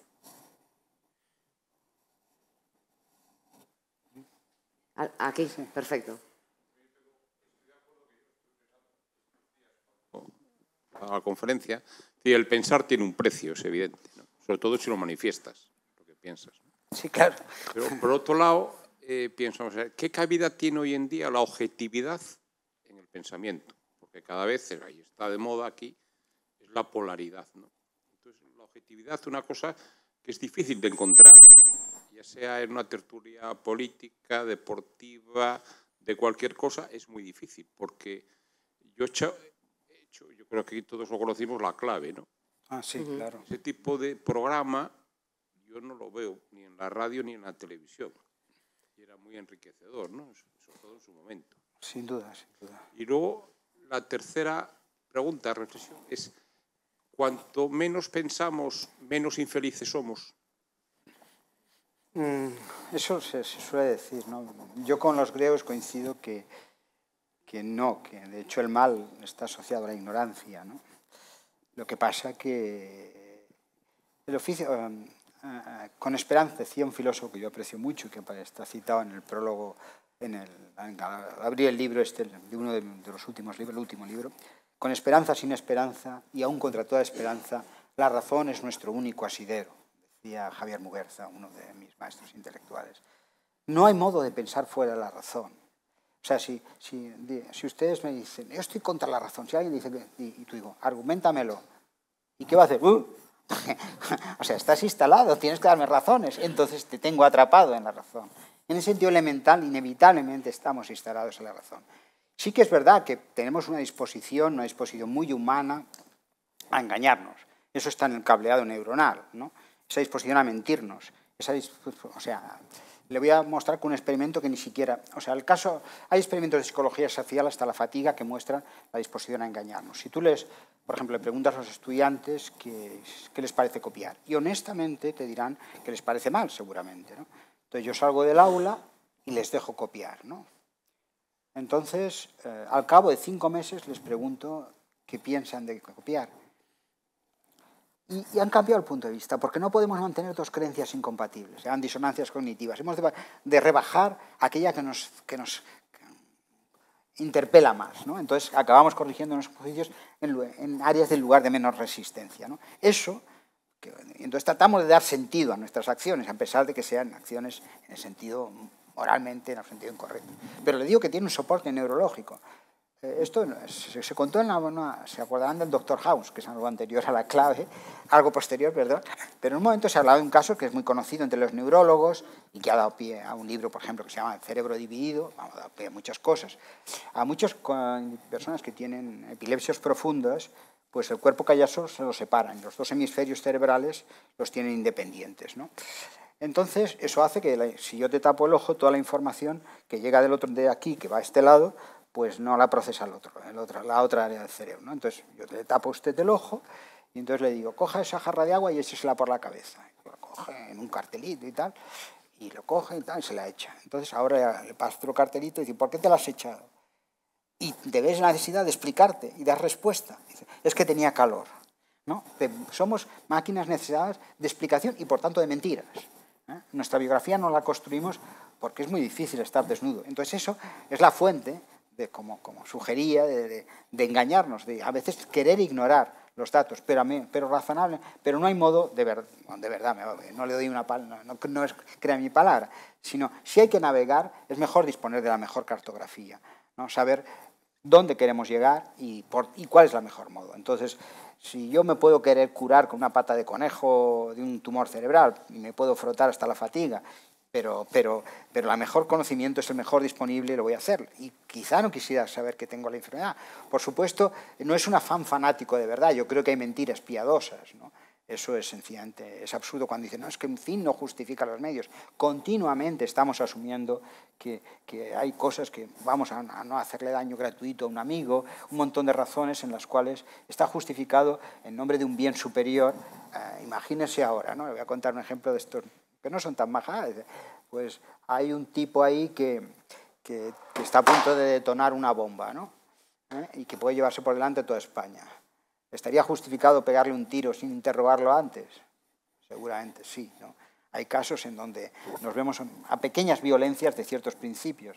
En filosofía moral, en filosofía se distingue entre ideas deontológicas e ideas consecuencialistas. Ideas deontológicas, es decir, hay ciertas cosas que bajo ninguna circunstancia las haría, ¿no? Generalmente decimos que los derechos se sostienen en esto. No está... Los derechos que se sostienen las constituciones, ¿no? Cercenar las opiniones, prohibir discrepancias, decir, no, esto jamás lo haría. En cambio, hay veces en donde nos vemos obligados, por eso se crean los estados de excepción, a decir, en aras de los resultados, hay momentos, aquí nos encerraron a nosotros a todos, violando la Constitución, por cierto, a propósito del COVID. Y quizá estaba justificado, ¿no? Pero seguro que pensaron que era bueno, yo creo que en general los políticos piensan que no, a pesar de que tengo una pésima opinión, pero creo que honestamente, bueno, salvo alguna excepción, pienso que no, que lo hacen sinceramente creyendo en sus opiniones, que su opinión sea la mejor es otro asunto, ¿no? Y la objetividad en el fondo es la intersubjetividad compartida, ¿no? Es disponer del fuego cruzado de todos, en donde las opiniones están sometidas a la criba de obtener el mejor juicio más razonable. Lo que pasa es que hay ámbitos en donde es más fácil dilucidarlo, pues hacemos un diseño experimental o comprobamos si la pared es de piedra o es de, qué sé yo, de madera. Y en cambio, en el caso de las opiniones morales, como queremos decirlo, ¿en qué sentido, pues qué sé yo, la eutanasia o el aborto, sobre todo ese tipo de cosas, que hay ámbitos que son razonablemente empíricos, ¿no? Tenemos que dilucidar qué es la dignidad, hasta cuándo hay vida, cuándo no lo hay, cuándo hay un desarrollo cerebral suficiente, todo eso. Pero hay terrenos en donde no le puedo demostrar la superioridad moral de un juicio.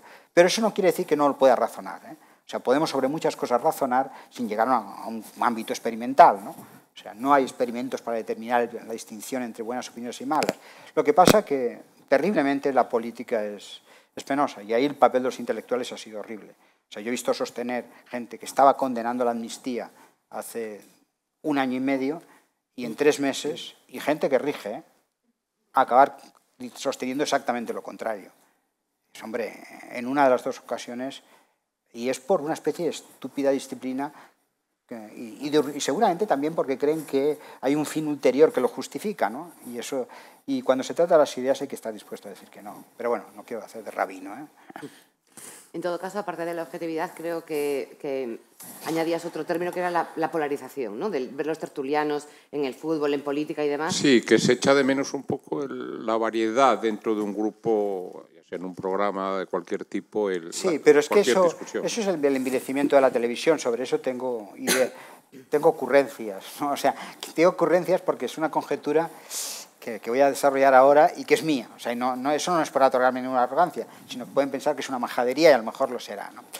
Hay 2 tipos de bienes, ¿no? Bienes de consumo y bienes de autorrealización. Un bien de consumo, tú empiezas a consumirlo y cada unidad del bien rápidamente disfrutas, ¿no? Una Coca-Cola siguiente, pam, pam, pam, tiene una curva que si estuviéramos aquí, descendente, cada unidad del bien siguiente sigue subiendo, a partir de determinado ya estás empachado y ya empieza a caer. Y en cambio otro tipo de bienes que son de autorrealización, que son costosos al principio. Por ejemplo, aprender un instrumento musical, aprender matemáticas, escribir un poema. Pues tienes que pasar por un periodo en donde tienes unos costes negativos, bueno, unos costes por definición en sentido son negativos, y luego solamente si has tenido suerte, has conseguido los propios resultados del propio, empiezas a disfrutar de aquello que no podías anticipar. Entonces eso en la educación sucede, ¿no? En general, por eso un niño no sale diciendo, quiero matemáticas, quiero álgebra superior. No, por eso hay que inducirlo y forzarlo, porque solamente se disfruta de eso después de un entrenamiento musical, de un entrenamiento, de una práctica deportiva, de una actitud meditativa, pero no puedes reclamar el bien que no has podido disfrutar, y entonces hay que inducirlo. Y ahora voy a la tele, ¿no? ¿Qué pasa con programas como La Clave? O sea, programas como La Clave o con un documental clásico requieren unos costes de entrada. Tú llegas allí, ves a 2 tíos hablando y tal, y como no tienes la trama informativa previa, y entonces, claro, frente a eso hay un canal que te atrapa a la primera, el de consumo. De consumo, aprietas el botón y sale, pues, hay un tío diciendo, despellejándose y esas cosas, ¿no? Que es algo muy humano, ¿eh? O sea, el cotilleo humano el 80% de las conversaciones humanas son sobre los demás, despellejándonos. Y hay razones biológicas también para eso, ¿eh? Son razones evolutivas que explicaron la ventaja adaptativa del cotilleo. Bueno, de hablar de los demás, y entonces ya, si hablas, pues vas a hablar mal, no vas a perder el tiempo elogiándolo.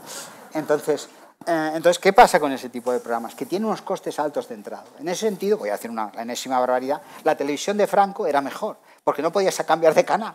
Entonces estabas ahí y bueno, ya que estamos así geriátricos y tal, pues te recuerdan Estudio 1, las telenovelas, los españoles se chupaban Dostoyevsky, un día y pendientes como así en un sin vivir para ver, pues qué sé yo, El Idiota, recuerdo alguna de estas, ¿no? O Los Miserables, capítulo tras capítulo. Y bueno, pues que es que no había otra cosa. En cambio el gusto se envilece muy rápido. Eso pasó en los países socialistas. El grado de cultura de la gente que compraba partituras en los kioscos, entonces los pones a la vileza y la vileza es muy tentadora. Y yo creo que algo de eso hay, ¿no? Que el juego, y luego los mecanismos de polarización, la polarización política es ridícula. Lo digo que es ridícula por lo siguiente, apelando a la misma autoridad de la edad, ustedes recordarán la transición, ¿no? La transición, la izquierda, hablaba de la nacionalización de los medios de comunicación, los bancos, la transición al socialismo. O sea, estaban hablando de cosas serias y con propuestas muy diferentes de las de la derecha. Y ahí sí que había programas políticos diferentes. Por cierto, la reforma fiscal más progresista que se ha hecho en España la hizo la UCD Suárez. Pero bueno, volviendo a eso, y ahí sí que había cambio, y eso está recogido en nuestra Constitución, que no me venga nadie diciendo que nuestra Constitución, ahí la Constitución, nuestra Constitución nos permitiría nacionalizar los medios de producción, pero no vamos a hablar de política en ese sentido. Y ahora, en donde prácticamente los partidos políticos no discrepan en nada, en serio, porque en usos y costumbres compran lo mismo, a lo sumo, ni siquiera en política económica, si los recortes de Rajoy no fueron tales, eso es un cuento chino, comenzaron con Zapatero y no les quedó otra porque se lo impusieron, los mayores recortes, o sea, todo eso, y en cambio que no hay discrepancias económicas, hay una polarización. Y la política se ha polarizado, pero aquí en Estados Unidos y en todas partes. Y precisamente como no hay discrepancias reconocibles, el odio es mayor, porque no sabes de qué va la conversación. Y entonces es una especie de pasar al insulto porque nadie puede argumentar, porque no hay un asidero en donde hacer la réplica. Pero bueno, no quiero hablar de cualquier cosa, ¿no? Entonces, y la tentación de la política es mucha en mi caso. Más cuestiones.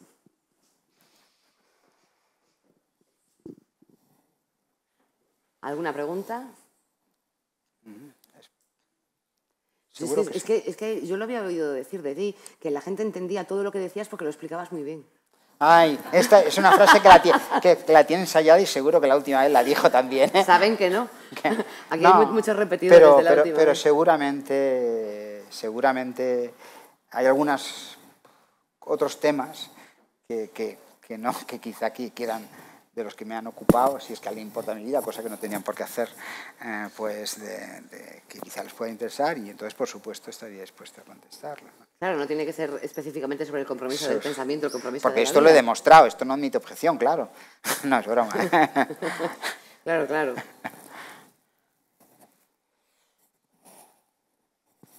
Yo aprovecharía para preguntarte, antes hablabas de que las ideas no solo deben ser coherentes, y ponías el ejemplo del talibán, ¿no? Y de la bomba y de dinamitar los budas de Bamiyan o lo que sea, pero muere con coherencia, pero la idea no era de calidad. ¿Qué define la calidad de una idea? Eso, lo que trataba de... ¿Ves cómo no me he explicado del todo? No, es el estar dispuesto a someterla, el estar fundamentada empíricamente, ser compatible con las observaciones, ser susceptible de ser revisable, porque si yo te digo, el ser se transmuta en la conciencia, ¿eso hay modo de comprobarlo? La nada nadifica, que decía un majadero, que se llamaba Heidegger. O te digo una cosa que es una obviedad, te digo, el año que viene la economía crecerá o no crecerá o se estancará. Eso no hay modo ni de refutarlo, ni siquiera es falsa, que decía un físico, Pauli, ¿no? Dice, es que a veces en ciencias sociales las ideas es que ni siquiera son falsas, ¿no? Eso es pura filfa, eso es humilde. Entonces, sí que tenemos esos sistemas. Yo, por ejemplo, antes lo hablábamos, en algún texto, voy a ver si esto suscita mayor interés, bueno, en el libro este aparece, creo que hay una incompatibilidad profunda entre la religión, al menos entre las religiones monoteístas, las religiones del libro y la democracia. Voy a ello, ¿no? Es decir, con una democracia entendida como un debate público de un diálogo, ¿no? Porque en un debate genuinamente democrático, no hablamos de nuestras democracias y estas cositas, ¿no? Sino genuinamente democrático, uno trata de dar razones que sean aceptables para el otro, que al otro le puedan resultar inteligibles y que al otro le puedan persuadir, que sean aceptables para el otro. En cambio, ¿qué es lo que sucede con la religión? La religión, dice, tiene una estrategia muy particular, que es la misma que tienen los nacionalismos y buena parte de este pensamiento posmoderno. Dice, yo sostengo algo. Cuando te pido el fundamento, dice, no, el fundamento es un libro sagrado. Es decir, tengo un acceso privilegiado a los fundamentos. Tú no tienes acceder porque no crees, o porque no participas de mi género, porque es distinto, o porque tú, como no lo sientes y no eres de aquí, pues no lo puedes sentir, ¿no? Esta cosa. Es decir, es que usted no es de aquí y no sabe lo que pasa aquí. Yo a veces, de vez en cuando, no sé si ustedes escuchan, bueno, a veces escucha uno en la radio, dice, vamos a hablar de lo que ha pasado en Calcuta con nuestro corresponsal en Asia que está en Tokio. Vale, muy bien, pues nada, porque está cerca, una especie de magia de la proximidad. Nosotros hoy no hablaríamos de nada, estamos en España, y en un territorio común, no hay nada más comunista que el territorio político, todo es de todos, sin que nadie sea dueño de una parte aquella, ¿no? Esto conviene recordarlo. Si tú estás en Barcelona, tienes los mismos derechos que yo tengo cuando estoy aquí. Soy un pleno ciudadano y eso no soy propietario de aquello. Cuando dicen, no, es que persona non grata a la universidad. Oye, que la universidad no es mía. Yo estoy circunstancialmente ahí porque un conjunto de ciudadanos me han otorgado la posibilidad de trabajar ahí, porque no es mía. Estoy allí como usufructuario circunstancial, no es mía. Y, por supuesto, en el territorio político. En cambio, la injusticia empieza al otro lado de las fronteras, pero eso es otro cantar. Entonces, cuando se dice, es que no puedo entenderlo porque usted... No. Usted, si es inteligible y si tiene razón, dámelas, ¿no? Entonces, ese tipo de argumento, en el caso de la religión, ¿qué es lo que sucede? Dice, no, esto es un... Y entonces cuando te metes con ellos, dice, no, este es un delito de odio y me ofende, ¿no? Bueno, y te me ofende, de hecho hay... Es decir, no, es que quiero, estas opiniones deben prohibirse. O sea, que son opiniones, porque además la religión, en general, estas religiones tienen ideas sobre la vida colectiva, no es como los chicos estos de Star Trek, lo recordarán ustedes, ¿no? La serie Star Trek, no, el Big Bang Theory. Ah, sí. Sí, que todos tenían estos congresillos de Star Trek, iban con su pijamita y hablaban en Klingon y tal. Pero bueno, si esto es tu rollo, pues tú te haces tu rollo mientras no molestes a nadie. Pues si todo se reduce a ser de esa secta, pero no generas externalidades, que decimos en economía, no vaya bien. Pero una religión tiene ideas, le parece mal el aborto, no tu aborto, sino cualquier aborto. Y entiendo que es razonable que si te parece mal el aborto, no te parece el tuyo. No es que como yo soy antitaurino, ¿no? También. Y entonces dice, no, pues no vayas a los toros. Digo, oye, es que claro, es como si yo te dijera, estoy en contra del asesinato, y dice, pues no asesines tú, yo déjame hacer lo que quiera. Y dice, hombre, no es que no es eso, si me parece mal. Entonces la religión tiene ciertas ideas acerca de cómo tenemos que convivir todos y tal. El problema es que tiene ideas sobre la vida pública. No puede fundamentarlas porque y luego además quiere prohibir a quien las discrepa. Y, hombre, ese triángulo es perverso. Y ese es el triángulo identitario del que antes hablaba. Decir, no, esto, cuidado que me fastidias mis emociones y me trastorno y tal y cual. Pues trastórnate.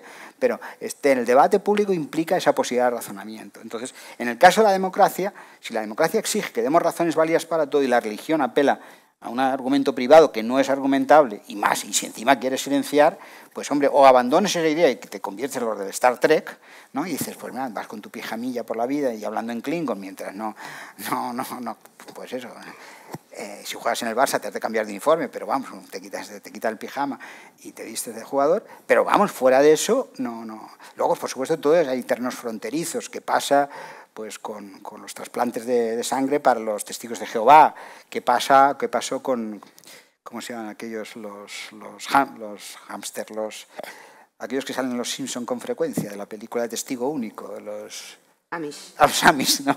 Estos viven en un mundo, tienen una especie, se sustraen a la ley de todo el Estado, que eso es una cosa seria.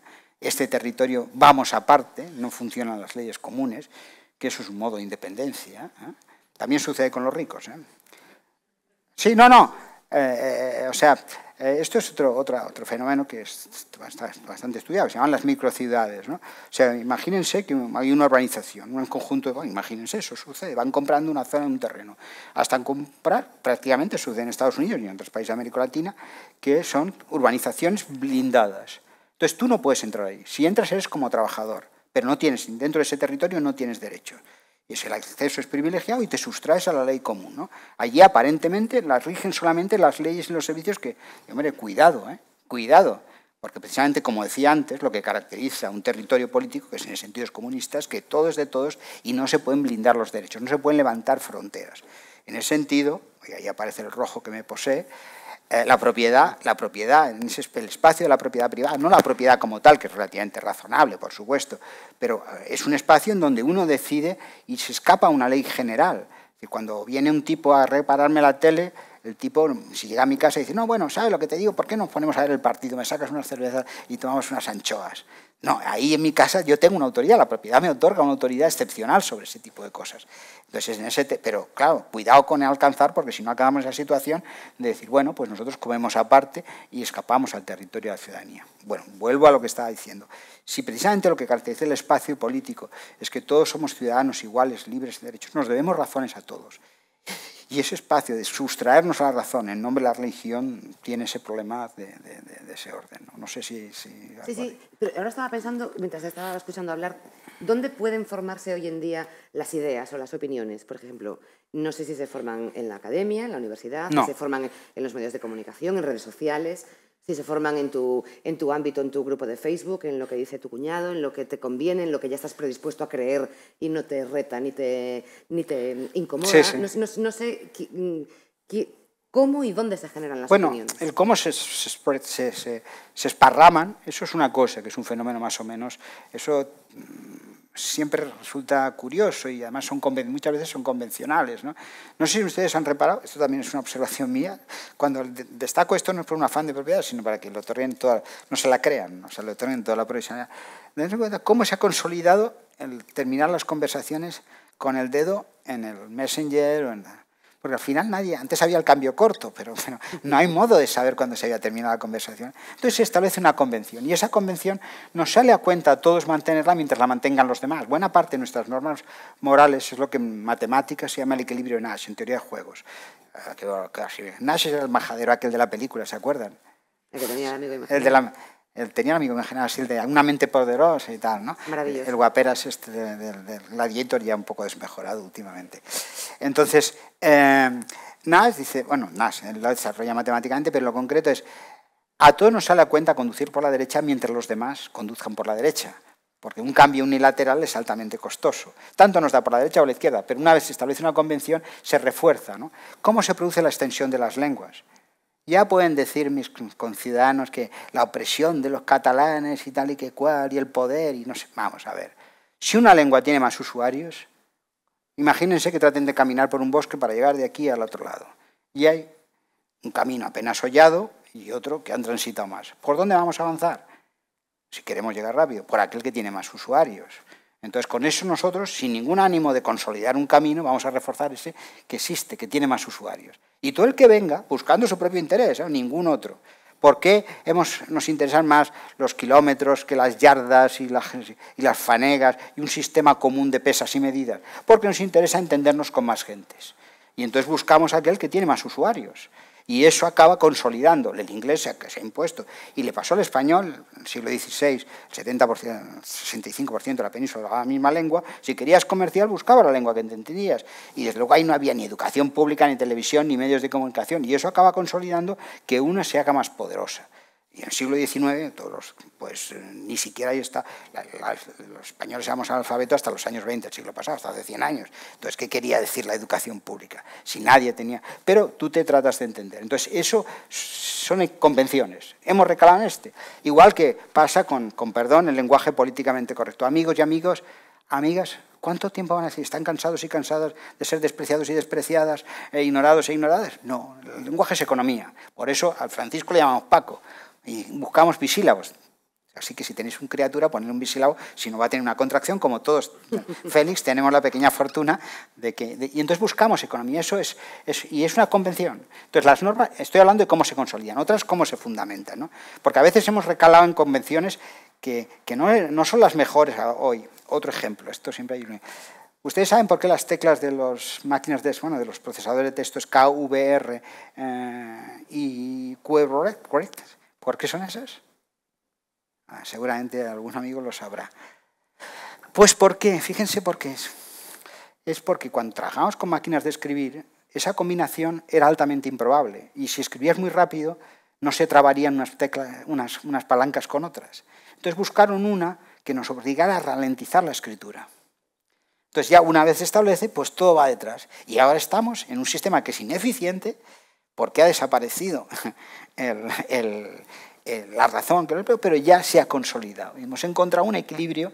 Entonces hay un momento en donde el primer WhatsApp, los primeros tíos que se instalaron un WhatsApp han llevado que todos acabemos en el WhatsApp, aunque hay otros sistemas, porque buscamos ese que nos permita comunicarnos, ¿no? Por supuesto, a veces alguien tiene que instalar el primero, establecer una red, ¿no? El primer tío que se compró un teléfono era un gilipollas, ¿no? Porque ¿con quién iba a hablar? ¿No? Entonces, alguien tiene que poner, bueno, pues pongamos 10 y ya vendrán los demás. Entonces buscamos, ahí se extienden son convenciones, buscamos. En otros casos, ese mecanismo relativamente espontáneo conduce a catástrofes, pero en este caso, pues acabamos convergiendo. Buena parte de nuestros hábitos son con normas que simplemente se han establecido como pautas que facilitan la comunicación social. Pero eso es cómo se extienden. Luego, cómo se fundamentan, es lo que trataba de decir en buena medida, pues tratando de revisarlas, de tener una posición crítica, y eso a veces se ve facilitado si disponemos de procedimientos independientes. ¿Y quién lo va a hacer? Pues seguramente esto, la inteligencia artificial, ¿no? ¿Qué es inteligencia? Sí, vamos, inteligencia. A veces decimos, es que volar es lo que hacen los pájaros, y lo que hacen los aviones, lo que hacen los globos. Hay distintos modos de hacer lo mismo. Un veneno es algo que cuando lo tomas la cascas. Puede ser distintas sustancias bioquímicas en las que se materializa, pero eso es lo que el producto final. Entonces, buena parte de un producto inteligente pues, es aquello que... Esto es un debate complicado. Esto es lo que llaman el test de Turing. Turing era otro de los locos que siempre hacen películas de los matemáticos locos. Ahora caigo. Turing era el de Quimera, De la película, sí, el tipo que descifró el código Enigma. ¿Se acuerdan ustedes? Este era el de la manzana, el de Apple. Pues ese estableció un test que llamaba el test de Turing, que era un test para saber si podía pensar una máquina, ¿no? Entonces, pero bueno, no, eso es un debate que no interesa, muy largo y no me quiero enrollar por esa vía porque hubo otra réplica y tal. Pero sí, esto va a generar algo parecido, ideas, y los generamos continuamente. Lo que pasa es que se necesita una sociedad lo bastante libre para que pase eso que he dicho antes del consenso acobardado, que el miedo a lo de Sabinan se resume en eso, que toleremos la discrepancia con mayor... que no estemos dispuestos a escandalizarnos a la primera, ¿no? Cuando veamos que muchos van por ahí, bueno, pues ya hay bastantes, ya me lo pensaré yo, ¿no? Y entonces, pero eso requiere una forma genuinamente liberal de pensamiento, y eso es muy difícil que lo tengamos, o sea, no la particular, sino en los marcos institucionales. La propia democracia tiene problemas, tiene muchos problemas, pero eso es otro rollo. ¿Alguna cuestión? Entramos en los últimos minutos de la charla y de las jornadas. Ah, qué tímido, ¿eh? Adelante. Lo he pensado. Quería saber tu opinión. Te acercan el micro enseguida para que te escuche todo el mundo. ¿Hacia dónde crees que deriva esta sociedad en la que parece que cada vez más los inteligentes no pueden dar su opinión para no ofender a los menos inteligentes, por decirlo de alguna manera? Nosotros somos de los inteligentes, ¿eh? No, o sea, vamos a hablar... O sea, hay un mecanismo que está también estudiado y que tiene relación con la economía, que es de selección adversa. Y es que los políticos, o sea, si los políticos son malos, es porque el mercado de la política es un mercado que los economistas llaman de información asimétrica. Información asimétrica es lo que nos pasa cuando vais al mecánico. El mecánico, tú dices, te he arreglado el coche. Y entonces el tío coge un cubo que tiene ahí de plástico y dice, te he cambiado esto, lo demás allá. Y tú dices, pues será. Pero tú, a lo sumo, sale el coche y tú no sabes lo que te has vendido, ¿no? La mitad de las veces cuando vas al médico y tal, pues el tío te puede hacer una cosa altamente costosa y en ese tipo de mercados el productor malo expulsa al bueno, porque el tío que trabaja en el margen estrecho no tiene muchos beneficios, en cambio el otro se rifa. Y entonces en la política tiene algo, o sea, un político que sea muy bueno y eficaz, que evite que salgan los problemas, no tiene modo de rentabilizarlo públicamente. El que ha evitado que salga una pandemia antes de que salga, el que evita atentados terroristas, el que se anticipa, ¿no? No hay modo de hacerlo. Entonces, claro, y dirá la oposición, dirá, y si alguna vez le pasó una vez a Aznar, cuando dijo el comando Nissan, esto no se acuerdan ustedes, se cachondearon de que había una célula yihadista, la detuvo, y se reían de él porque...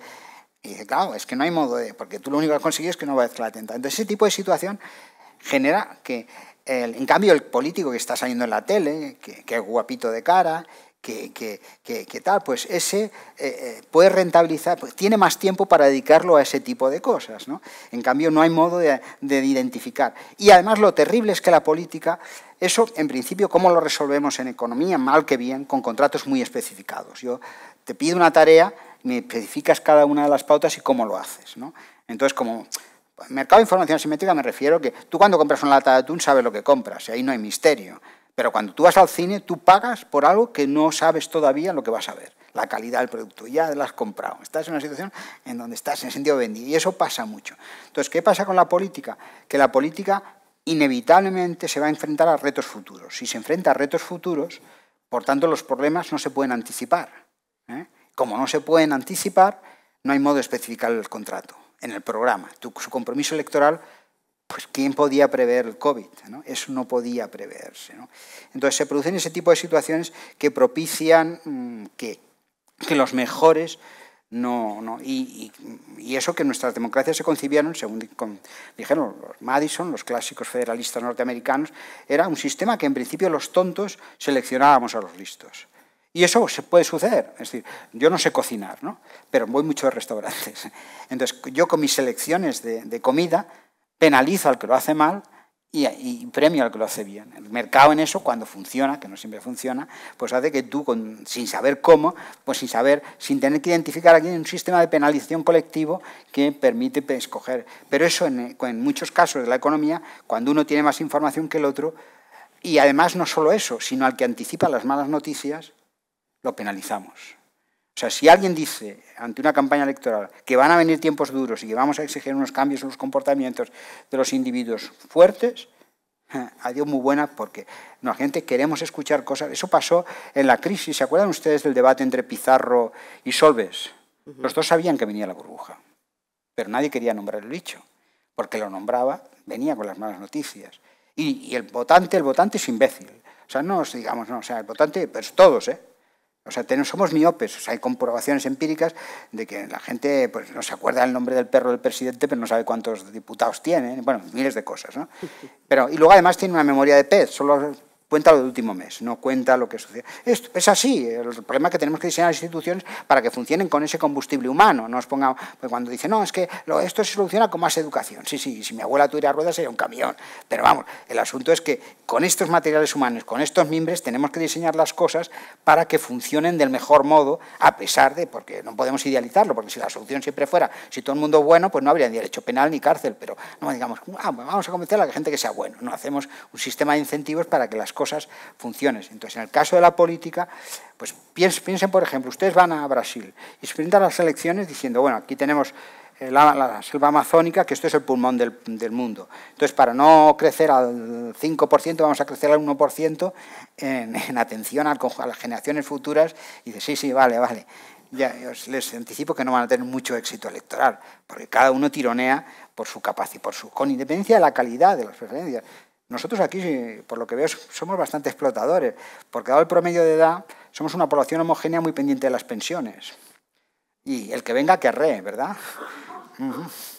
Y no pensamos, y eso que algunos tienen ustedes hijos y nietos, yo para no molestar a la especie no. Pero claro, en un horizonte temporal dice, bueno, y dice, no, es que la gente es buena y pensarán las generaciones futuras, sí. Y por eso los políticos no van a competir por ese voto, ¿no? Desolador,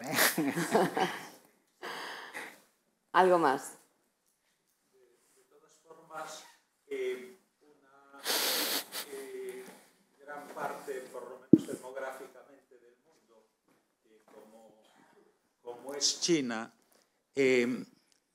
llegó a un estado donde yo en algún momento pensé que querían hacer la cuadratura del círculo. O sea, un estado comunista donde murió tanta gente, la revolución cultural, y todo eso, y que al final te encuentras que es uno de los países que tiene más multimillonarios.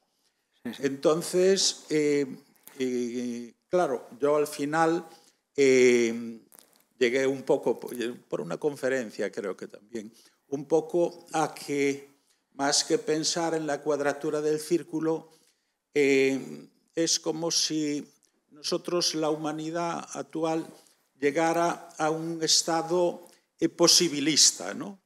Entonces, como si hubiéramos hecho ya un largo camino, ¿no? Realmente desde la Ilustración, y se pasó por periodos realmente brillantes, ¿no? Dentro pues, de todos los avatares. Y que ahora estuviéramos en una situación de decir, bueno, pues cada nación, o incluso por tanto también cada individuo, que se las arregle como pueda.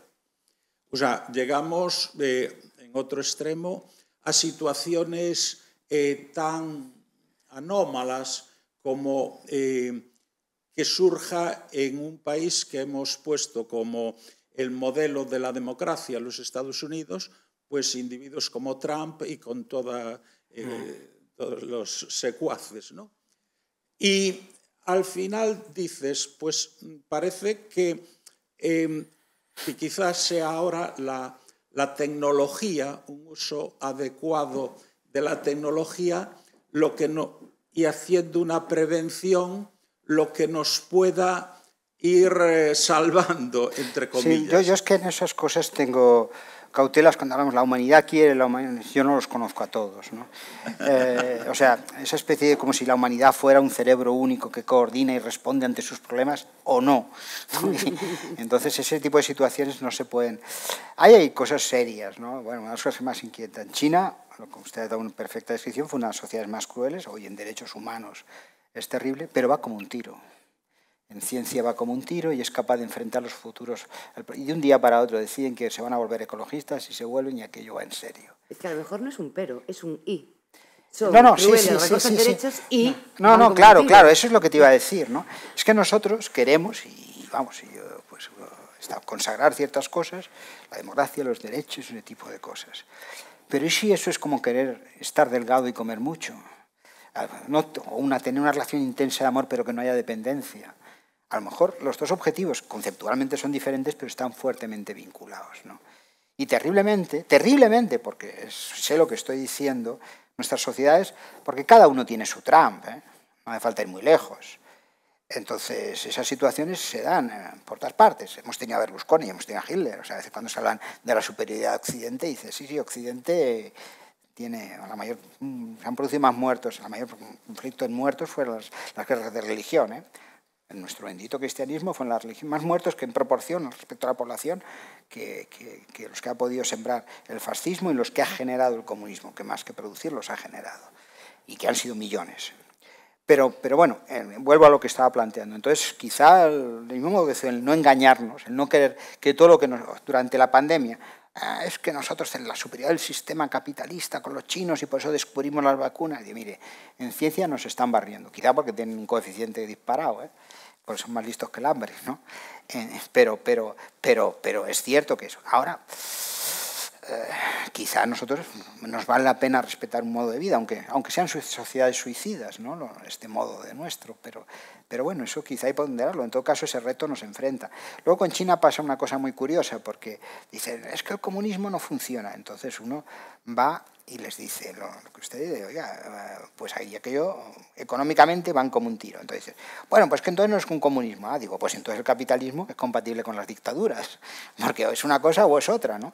Entonces, y allí o es dictadura, eso es indiscutible. Entonces, será comunista. Si es comunista, entonces estamos dispuestos a decir que eso funciona. Pero económicamente funciona. Pasa que produce un sistema de incentivo y vamos, ninguno de nosotros no se cambiaría, sobre todo a nuestra edad jubilados. Yo no estoy jubilado, pero vamos, que camino por un chino, ¿no? Pero desde luego aquello, y buena parte de los retos científicos, y los chinos no son imperialistas.